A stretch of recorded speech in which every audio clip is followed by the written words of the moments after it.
What's up, Ravens fans? It's time to hear from you guys. It's our Ravens mailbag segment. We even got Ryan Mink a little platform to stand on so I don't tower over him quite as much. I just hit a growth spurt. I know, you gave him a couple inches here today. All right, so let's jump into the questions. A lot of draft talk today. The first question is from Ryan Smeltz. And the question from Twitter is, why take a cornerback in the first round when Tavon Young and Jimmy Smith are solid starters? It makes no sense to take a backup in round one.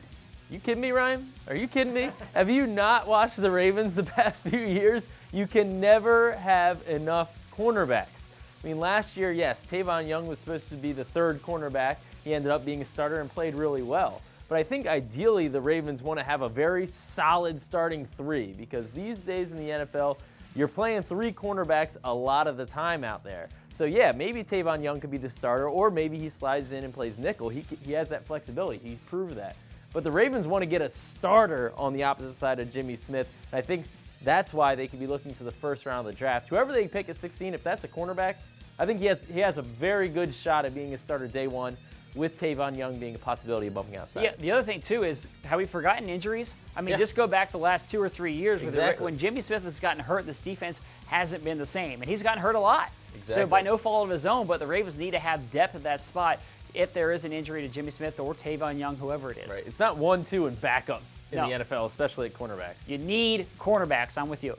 All right, the next question, this one is from Robert, and Robert asks, I love the idea of a Leonard Fournette, Kenneth Dixon running back duo. Any chance the Ravens focus on a power running game using Joe Flacco and his strengths as a play-action option and down-the-field passer? Long question here. I'm just getting started. This offense would lessen the times that Flacco has the offense really riding on his shoulders. Well, yeah, I think that the Ravens could shift to more of a power running game. They want to run the ball more. They want to run the ball more effectively. They've been very clear on that. Now, in terms of Leonard Fournette at number 16, that's an interesting idea. I think if he's there, that gives the Ravens a lot to think about, because they've said they want to add a running back. And they're not just, I don't think they're looking to add a guy at running back. Not. If they're going to take a running back, they're going to want to find somebody who's a game breaker, somebody who can take the ball and is a threat to score every time he touches it.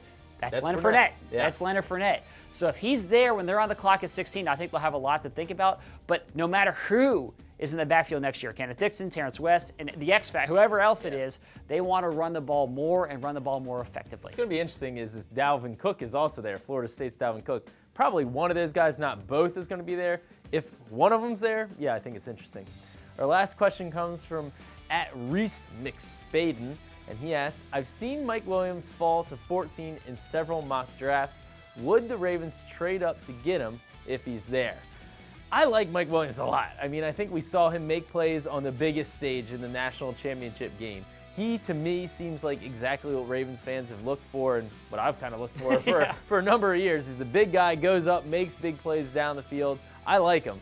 That said, I think the Ravens have too many needs and there's too many good players in this draft for them to be really trading away draft picks to move up. Yes, if you're moving up from 16 to 14, maybe that's a mid-round pick and you'd be able to part ways with that. But if it's any higher than that, you're going to be giving up very substantial players that you could be getting. So I think the Ravens probably sit pat this year at 16. That the first round is just loaded with pass rushers, with running backs, with cornerbacks. It's loaded. I don't see them moving up for a wide receiver, which isn't a huge need position right now. Yep, I agree with you. What do you think of your new view? I love it. It's really nice. Are we going to keep this for the future? It's fresher up here. here. It's nice. It's a nice aerial view up here from the perch. All right, so that does it for this week's questions. But as always, we love to hear from you guys, so send in those questions every single week.